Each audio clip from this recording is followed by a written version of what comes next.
I don't necessarily make these videos to have all the answers to all the questions.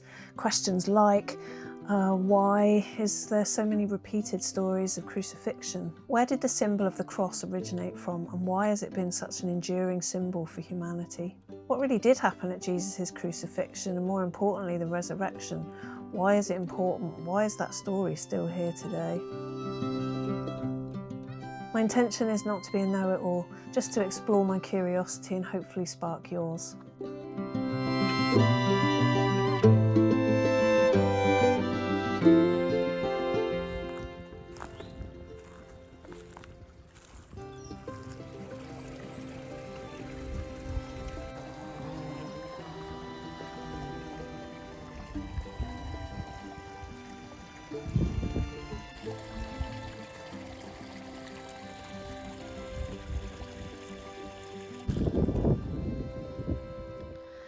I really think it's quite something in nature that this tree trunk grows a fungi that is just like the tree. It's like wood itself. So today I'm back where I come from. I'm out on Dartmoor visiting some families to arrange funerals. And I've got a gap in between, so I cannot resist but to just take a while to creep off into the landscape and just have a sit and a reconnect with, I don't know, some people might not believe in land and earth energies, but there's definitely a something, and every time I come back here, it's just a strong pull for me. And as I've been sat here, I've been thinking about how we say ancient landscape, which is just a stupid thing to say, really, isn't it? Because the landscape was here like a long time before we were.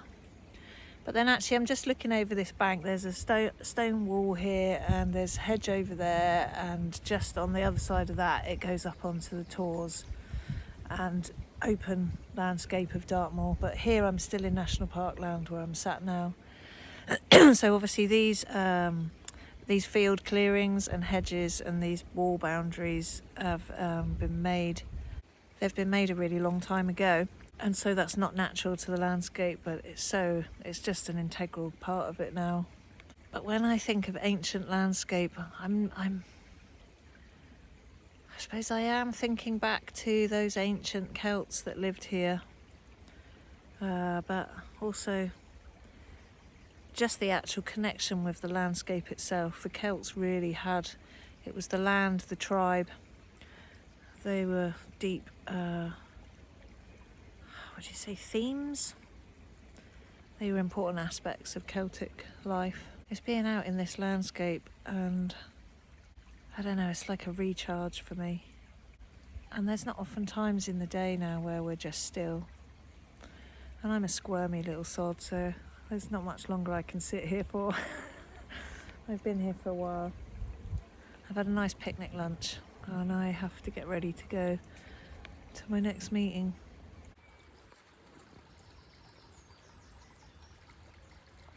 When I talk about ancient landscape, see, you come along. I've been around here a few times when I was a kid, but I've never seen this cute little bridge. Look at that. Now that is a big mother lump of granite, and of course things weather pretty quick out here, but I'm wondering, when was that put down? It could have been the 1800s and you wouldn't know any different. I would imagine trackways went through here a long time before that. So yeah, who knows?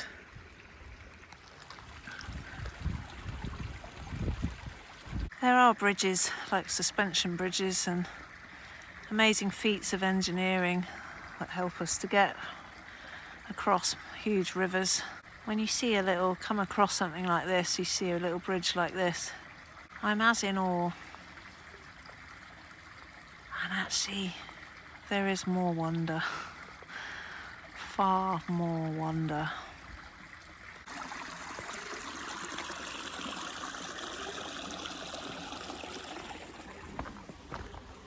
And as is often the case, you have the footbridge there, and then you have the bit more like the ford where the animals and ponies would have gone through, possibly traps. And actually something's gone through here, probably a quad, still being used today. Beautiful golden gorse. And it's funny, I'd forgotten how much it smells like suntan lotion.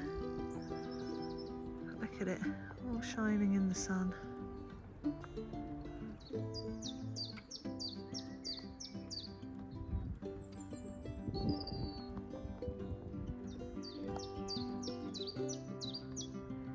Amazing trees can be found on Dartmoor. They just live out here in these rugged, I mean today's still and sunny and beautiful, but they live out here in these rugged and for a good part of the year harsh conditions. Gnarly old, twisted old, rooty old things. Amazing. Check this one out over here at the old lichen. I show you. It's like its own habitat, all of its own.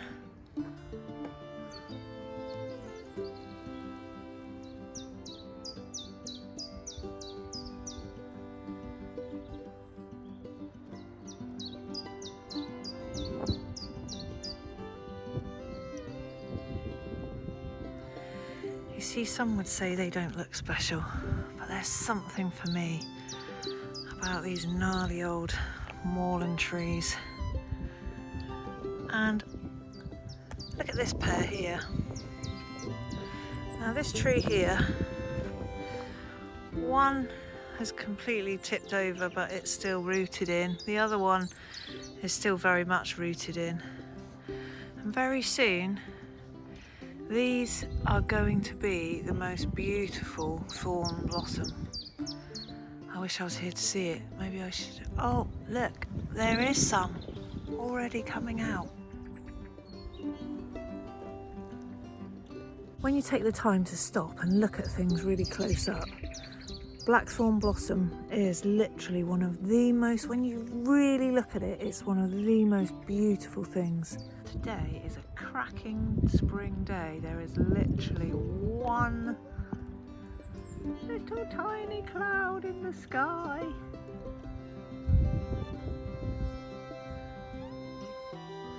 Just the one.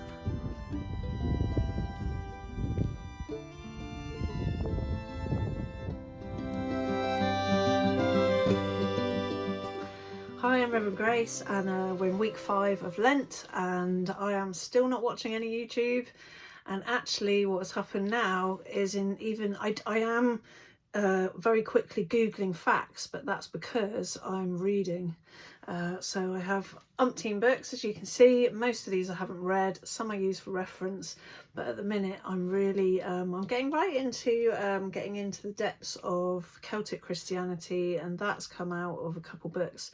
But yeah, we'll get into that another day. So at the start of Lent time, when I decided I'd stop watching YouTube, and then I was filling my time more and more with different things. You have to excuse me, I'm a bit coldy, chesty, sneezy today. And I came across a book, an audio book that I hadn't listened to for a really long time. And it's a compilation of, I don't know, 4, 5, 6 different writers, historians / whatever. They're definitely all writers. And there was a chap, Philip Gardner. He's talking about the serpent cults. He's investigating in another book the Ark of the Covenant and the Ark of the Covenant, the Chalice, and Mary. And so in the things of this book, there was some stuff coming up. Now, I've heard about these before, but it was quite handy because this is all of them in one place, and ones I'd not even heard of. So the crucifixion stories that are repeated through and through, this theme that seem to be reoccurring, and specifically not just like, you know, in Roman times it was thieves and robbers and people, murderers, that would be put on the cross. But it's come from before that with Assyrians and Babylonians and Persians. They were all at it. Crucifixion specifically with spiritual figures. So I've written my notes here because otherwise I'm completely useless at remembering anything or remembering garbled bits of it. So let's stick to the list. Sun symbols equal the cross shape, which equals the serpent. So it's coming back from way back in this really ancient serpent. The serpent cult has, and I don't really want to use the word cult as we kind of know it in modern day times, but cult as in it was a following that they really had particular beliefs, and it was describing a group of people. It wasn't just one mad person doing something. This was done by a lot of people and recognised in tribes and cultures. So, and then obviously the serpent stuff has come through. It's like one of these ongoing everlasting stories, and when I say story, I don't mean like a made-up fairy tale. I mean story as in it's really what people have lived, and it could well all actually be, you know, the truth of what came before.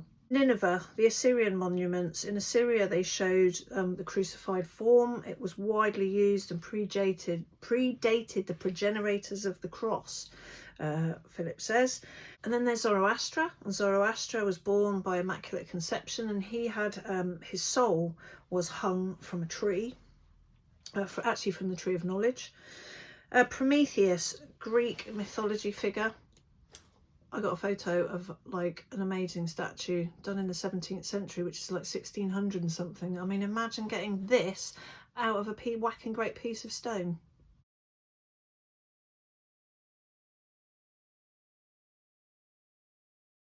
Apparently Prometheus, now it said the famous thing of the Greek mythology is that he was tied to a massive rock, and I think an eagle came, I think it was this side, and ate his liver out, and there's some sort of revolving liver regrowing and being taken out again.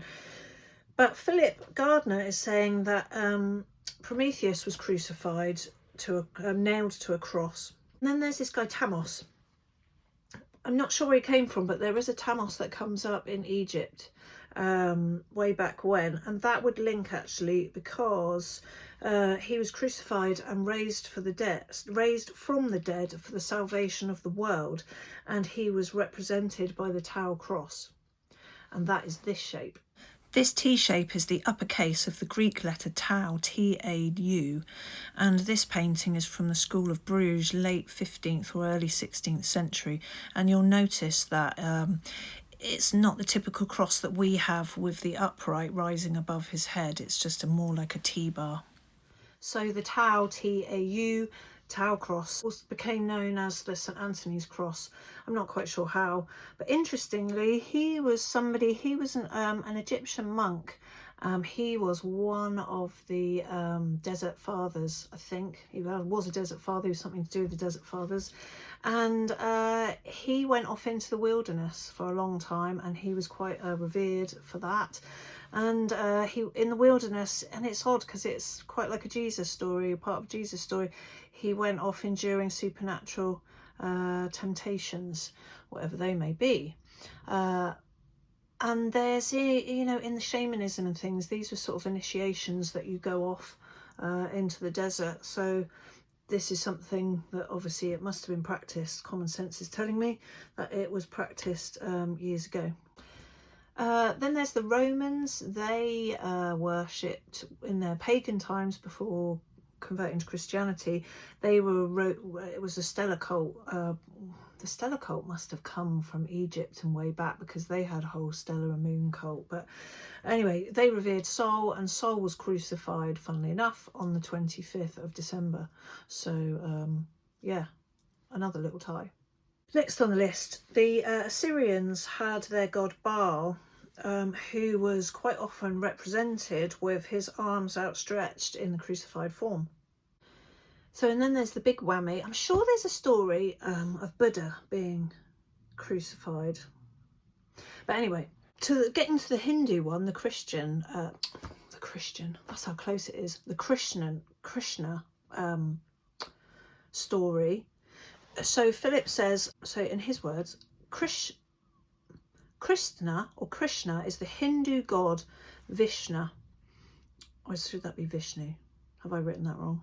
Anyway, in human form, like Christ is Yahweh in human form, and as all other healers and saviours and preserving gods, he was represented as a serpent. The serpent was a symbol of Vishnu as the preserving God and saviour. The body of this God-man was suspended on branches of a tree. That is, he was crucified.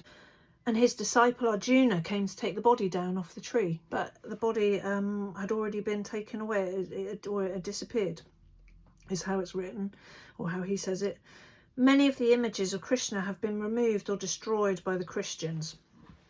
So this is probably because, it goes on to say, in the 19th century, the English Parliament sent a Christian bishop to find out more about the Hindu religion. So he went out there, travelled around, did lots of studying, compiled research, and he sent back like a whopping great document. But it came to light later that this had been hacked about and mutilated, Philip Gardner says. It's basically within this document or report or book or whatever it was, the crucifixion, every mention of it, and there was a lot, the book was so mutilated because the crucifixion had been taken out of there, any reference of it, and it was that in there that many times. So it was the erudite religionist Reverend Simpson who noted the subject of the crucifixion was removed because of the sensibilities of the Christians in Britain, because India had its crucified victim long before. Yeah, there was a wide use of the crucifix, certainly, within their document, and I guess they didn't like that so much.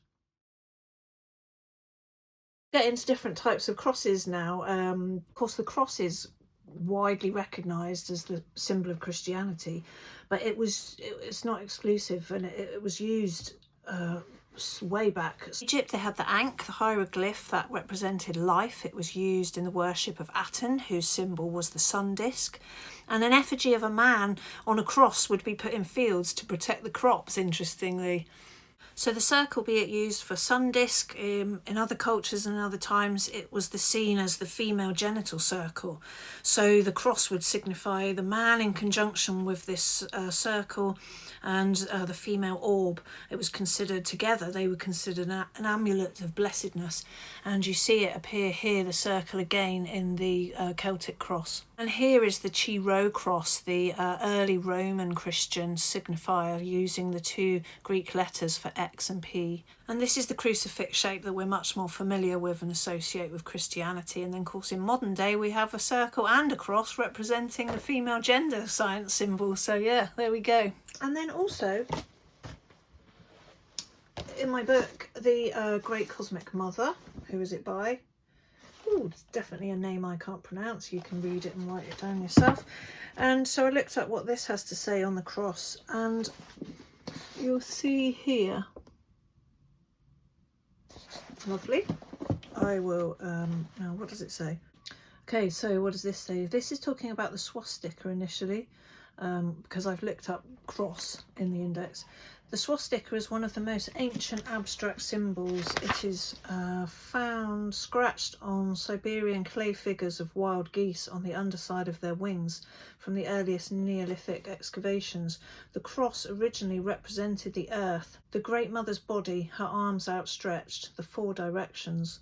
The swastika means the earth in flight.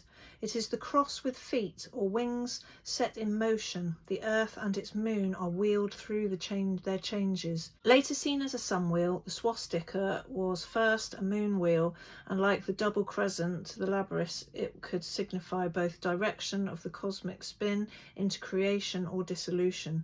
The right spinning wheel clockwise we use to build, encourage, maintain. The left spinning wheel counterclockwise we use to destroy, prevent, or transform the nature of something.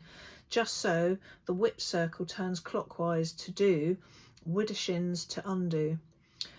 The swastika can be found worldwide, from old relics dug up in Iran to the pottery decorations of present-day Zuni Indians in the American Southwest. Now we get to our pretty picture. Typically, as on the 7th century BC terracotta amphora from Boeotia,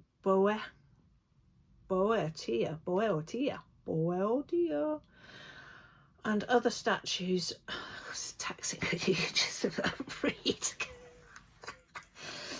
and other statues and pots from the Aegean. The swastika was associated with the Lady of the Beasts, the new Stone Age version of the Paleolithic mother of wild animals. It is one of the magic signs on the foot of the Buddha.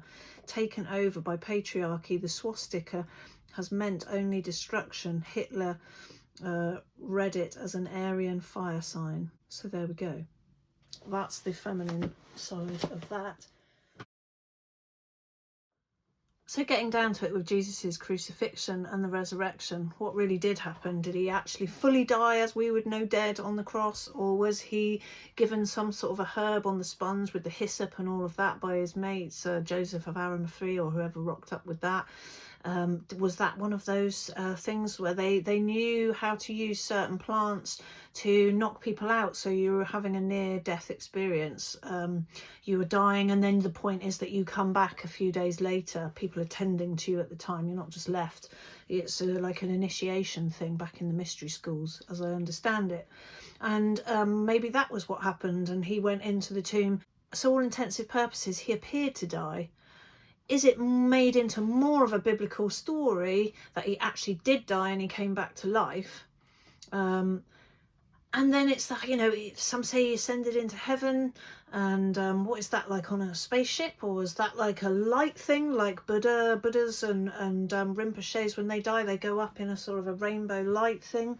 Some believe that he partially died, or he had this near-death experience, but actually he came alive again, and he and his mother Mary, they travelled off towards India, and she died in Afghanistan and he died in Kashmir. Now, if that didn't really happen, how do you explain the graves of both of them and their local stories and their traditions there? In the same way that some people mock the fact that Joseph of Arimathea came to Avalon, Glastonbury in England,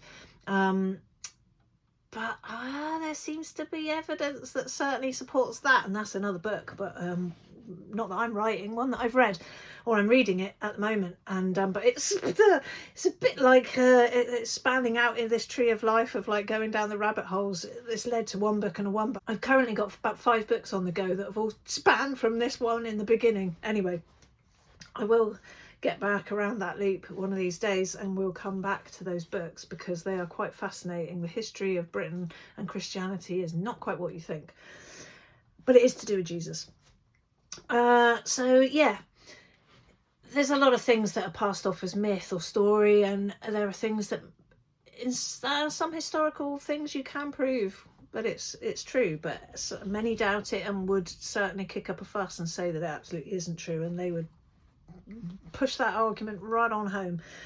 So anyway, what I do think, whether it's a repeated pattern of themes now, that could be something because they are avatars and they're coming back, and for different time periods and different geographical locations and cultural influences, they're supposed to.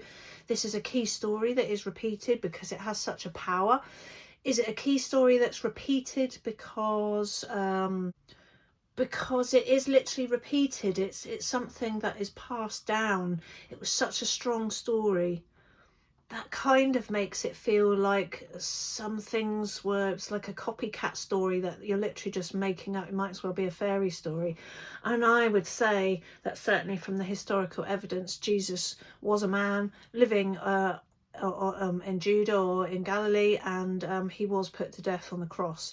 And that's not just because Romans and not Herodotus, the other bloke, other historians then wrote about it, can't remember the famous name, but also because there's evidence that it's actually written about in very ancient writings in Buddhist temples. So yeah, and they're all on the same Silk Road kind of trade routes, and yeah, that's a whole nother story as well, and a very interesting one, and very valid, I would say. Again, we're so conditioned into what the Bible, we've been told about what the Bible says, and who knows how that was edited. Some again absolutely argue no way, no how. But they would also argue that about Jewish texts, and yet there was a king. Now, was it King Josiah? He was the one that edited Asherah and goddesses and people out of the sacred Judaic texts. So yeah. this is all stuff that there's the supernatural stuff that you just can't prove, and then there's the actual biblical historic stuff that people would absolutely hell-bent argue on. And rightly so, that kind of makes it all a bit more exciting. And I think sometimes, not that everyone should be arguing, because I just don't get into that, but I think in debate and discussion, that's how actually you can get to the root of a thing, because someone might say something that you don't agree with, but actually it does inspire a thought or an idea of a concept that could well be the truth, or at least the truth for you. So that's why it's important. And I think it had to be, you know, by God's divine choosing, I guess, that it had to be a kind of really brutal event. This bloke, he only lived for like 33 years, pretty much we think that. And his ministry was only 3 years, although he did some pretty spectacular things. And it wasn't just the spectacular things. A lot of people say that, or they have recorded that he was a strange guy. There was something like otherworldly, or something really like physically, energetically powerful, like when you walk into a room and you meet someone, you're like, whoa, they've done the bad vibe, get away from them. Or, oh, you're really drawn to someone, you're really magnetized to somebody. He had some sort of a power over people, and his eyes, I think they were piercing blue, and yeah, there was a presence, definitely a really strong presence to this guy.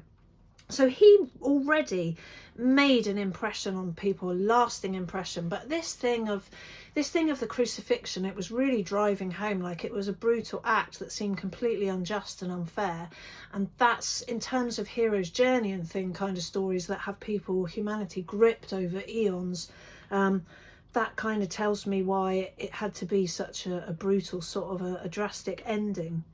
But also there's this thing where the church have made it all about the salvation, him being our salvation for our sins, our misgivings, and also for the thing of eternal life. You know, he was resurrected, so therefore there is the proof of eternal life, and through him, following him, the church is saying, you know, through us.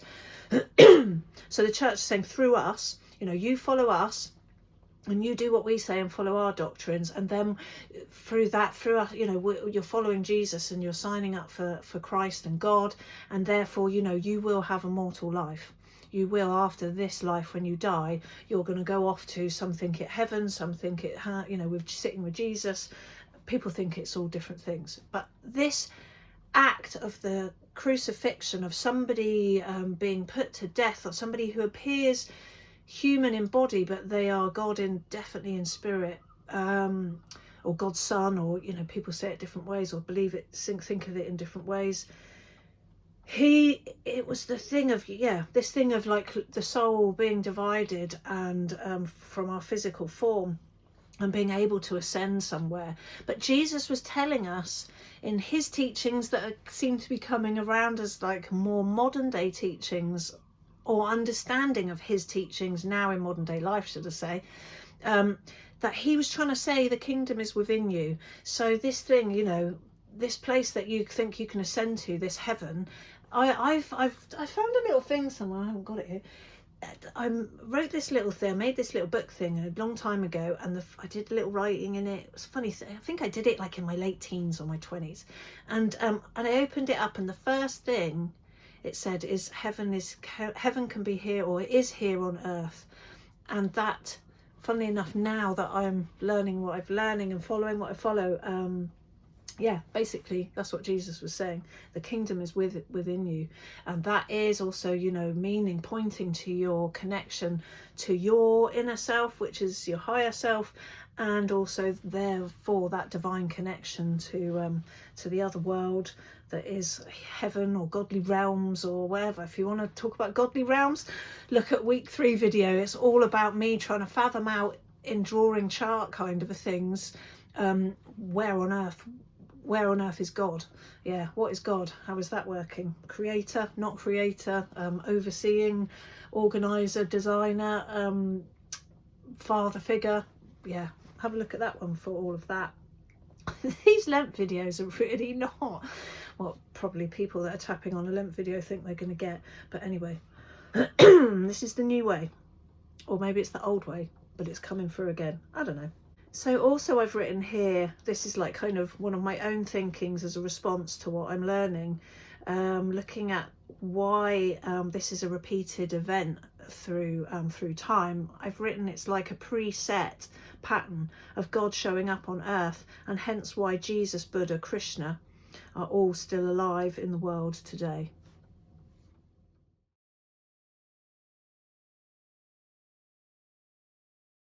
Why is the cross in all its different forms such an enduring symbol for us humans? The cross and crucifix, they appear everywhere and from way back when, and across different, not just the religious, but different spiritual beliefs and systems, and from ancient times right through to still being represented and re-represented in sculpture and art and different things today. In Graham Hancock's mail out, I noticed a link to a blog by Richard Widdington. These markings are 100,000 years older than the regional cave paintings, could be the oldest rock markings in the world. And what is the shape? And of course the cross is part of many well-known flags, especially down here in Cornwall, where we have a whacking great cross on a black background.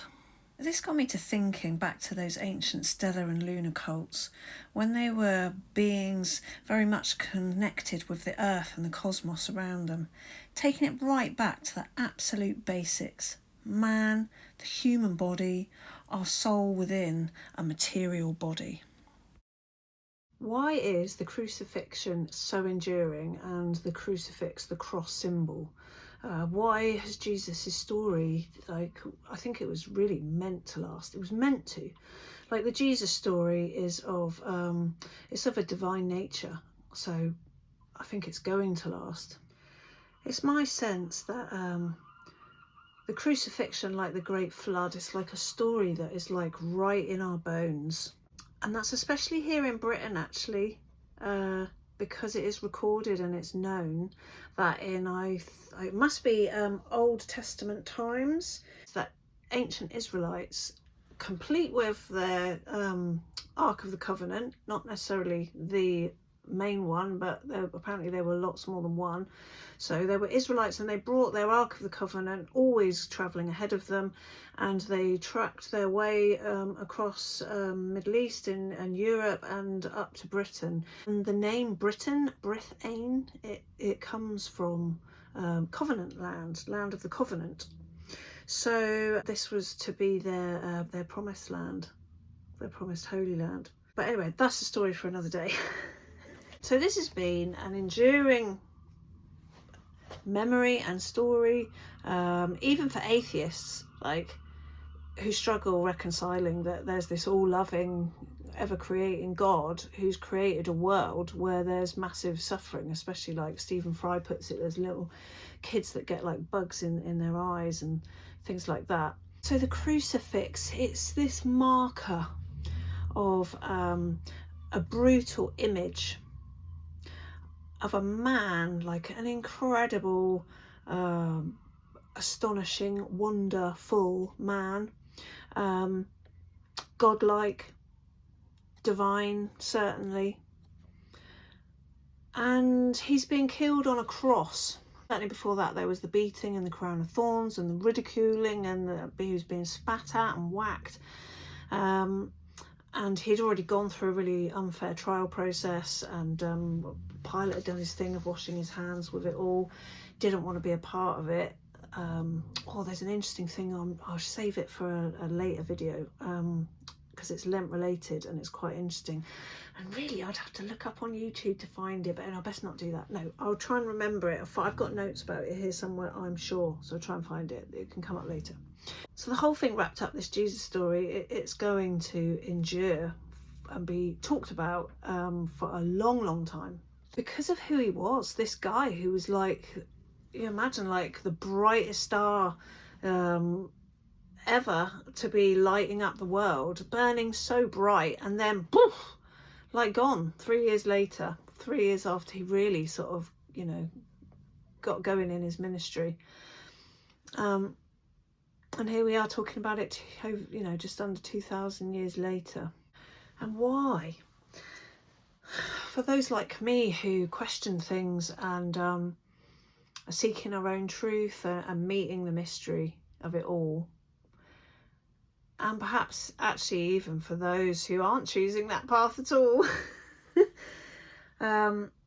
Jesus' crucifixion reminds us, I think, of our own mortality and the frailty of our human bodies. But also, what does this crucifixion story actually really represent? Why did it have to happen? I think it had to happen to leave this massive mark, so that it is still talked about today. Why did it have to happen? Why did the mark have to be left? So that we could learn and be, as we are thinking about the cross and it relating back to this crucifix story, and it's compounded by previous stories that we're hearing about with other really significant spiritual people like Krishna. I say people, he was blue, he could have been from another planet, but then apparently our DNA is affected by people from another planet. So anyway, let's not go down let's not go down that route.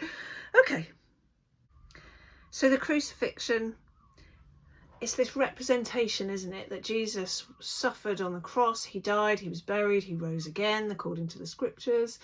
And what is the point of that? What is tied up in that? It's all about this change and this transformation, this growth, and it comes to being our salvation. Salve, savoir, to know in French. I'm not sure there's a connection, but anyway.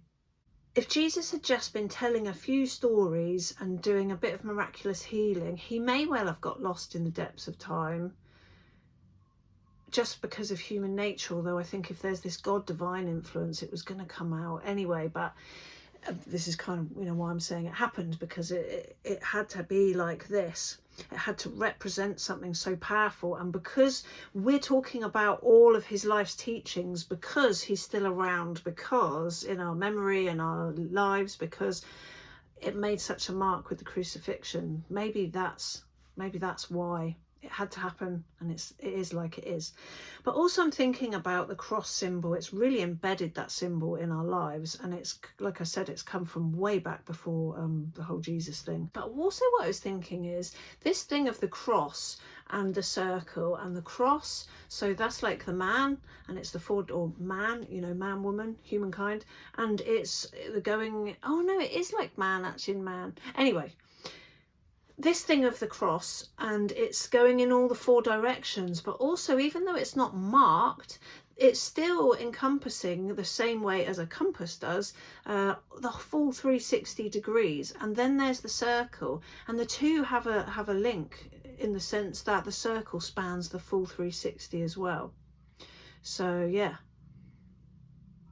or I could say something really feminist but I'm not going to. What does this cross symbol represent to me? I simply think of body language. I think of bodily expressions. I think of our human physicality. I think that crucifixion was bound to happen in the end because of the physicality of our bodies, and they'd probably tried all sorts of other means of torture, and then some bright spark came up with, yeah, let's kill them on a cross. And then they found, or maybe they realized it, that you can't hold yourself up, so then you're actually going to be asphyxiated. So it made a big whammy show, because you're nailing people physically up on a cross, and then it's a sure and horrible death, slow and painful, really going to put people off committing crimes and all the rest of it, because it's asphyxiation. But moving back away from that to this bodily posture, coming back to this God particle within each of us, our individual divine presence in the world. Jesus was saying, it's not just me. You guys can do things much better than me. You can do things more impressive than me. You can go, it's all within you.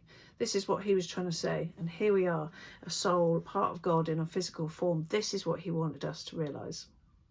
Funnily enough, in another book, it was in the Tibetan book of the 5 positions, healing positions, it was number 1.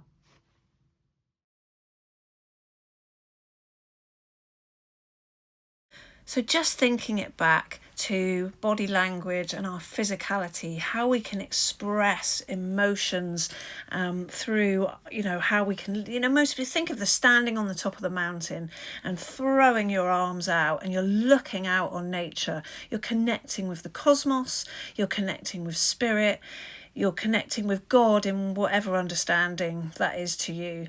You're opening your arms up and you're saying yes to it all. You're opening your whole self up to the great mystery, throwing your arms open in surrender to I am, to surrender to God. Thinking about this transformational aspect, a crossing over, be it in a lifetime or a threshold. There is this link between these two words, so cross as in the crucifix sign and crossing as in you're crossing over. So a thing of movement, a thing of crossing from one side to another. On this side it's like this, on that side it's like that. You've crossed this, you've crossed over, and in between, definitely in our human lifetimes, there is suffering and trials and tribulations, and this is the path. This is they're set before you to help you to, well, not even to help you, to challenge you to learn and grow and therefore transform. I had some big time tough times years ago, and now actually I look back on it and I see them as my blessings. So okay, enough's enough. Peace be with you.